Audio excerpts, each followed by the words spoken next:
بسم اللہ الرحمن الرحیم. تو ہمارا موضوع چل رہا تھا کہ قرآن میں 4 طرح کے ٹاپک بیان کیے گئے ہیں. کیا کیا؟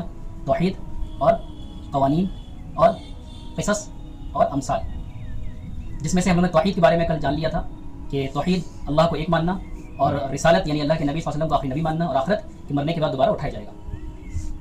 آج بات کریں گے کفار مکہ جن کے درمیان یہ قرآن کریم نازل ہو رہا تھا، ان کے درمیان کس طریقے کے عقائد موجود تھے جس کا قرآن نے جواب دیا ہے. ایک پہلی چیز جو ان کے موجود تھی وہ تھا شرک. وہ اس بات کو تو مانتے تھے کہ اللہ ہیں، جسے قرآن نے بیان بھی کیا ہے کہ وَلَئِن سَأَلْتَهُم مَّنْ خَلَقَ السَّمَاوَاتِ وَالْأَرْضَ وَسَخَّرَ الشَّمْسَ وَالْقَمَرَ لَيَقُولُنَّ اللَّهُ. کہ اگر آپ ان سے سوال کریں گے کہ آسمان کس نے بنایا، زمین کس نے بنایا، سورج چاند کس نے بنایا، تو یہ کہیں گے کہ اللہ نے بنایا. اللہ کا انکار نہیں کرتے ہیں، لیکن یہ اللہ کے ساتھ دوسرے لوگوں کو شریک کرتے ہیں. کیونکہ ان کا ماننا یہ ہے، ان کا کانسیپٹ یہ ہے کہ جس طریقے سے کوئی بڑا آدمی ہوتا ہے وہ ہر کام نہیں کرتا ہے، بلکہ وہ اپنے کام کرنے کے لیے نیچے کے لوگوں کو ذمہ داریاں بانٹ دیتا ہے. تو اسی طریقے سے اللہ نے اپنے کچھ جو بت ہیں جن کی ہم پرستش کرتے ہیں، جن کی عبادت کرتے ہیں، ان کو کام دے رکھے.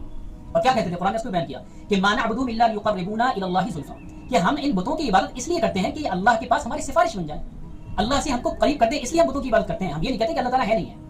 تو اس کا اللہ نے جواب دیا کہ اللہ کے ساتھ کسی کو شریک نہیں کیا جا سکتا. اور یہی وہ گناہ ہے جس کے بارے میں اللہ نے فرمایا قرآن کے اندر کہ ان اللہ لا یغفر ان یشرک به ویغفر ما دون ذلک لمن یشاء، کہ اللہ تعالیٰ شرک کے علاوہ ہر چیز کو معاف فرما دے. تو اللہ تعالیٰ کے ساتھ کسی کو شریک نہیں کرنا ہے. تو اس کا جواب بھی قرآن نے دیا.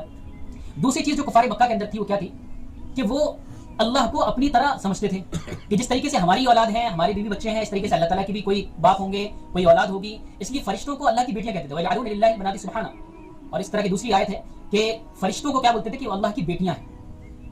تو اس کا جواب کیا دیا اللہ تعالیٰ نے سورہ اخلاص کے اندر کہ لم یلد ولم یولد، کہ اللہ کا نہ کوئی باپ ہے نہ ہی کوئی اولاد ہے. تو دوسرا جو ان کا عقیدہ تھا کیا کہ اللہ ہماری طرح ہے اور اللہ کی اولاد ہے، اللہ کے باپ ہے. تو اس کا جواب دیا کہ اللہ کی کوئی نہ تو کوئی باپ ہے نہ کوئی اولاد ہے. تیسری چیز جو کفار مکہ کے اندر تھی وہ کیا تھی؟ انکار رسالت، اللہ کے نبی صلی اللہ علیہ وسلم کو نبی نہ ماننا. اور کیا کہتے تھے؟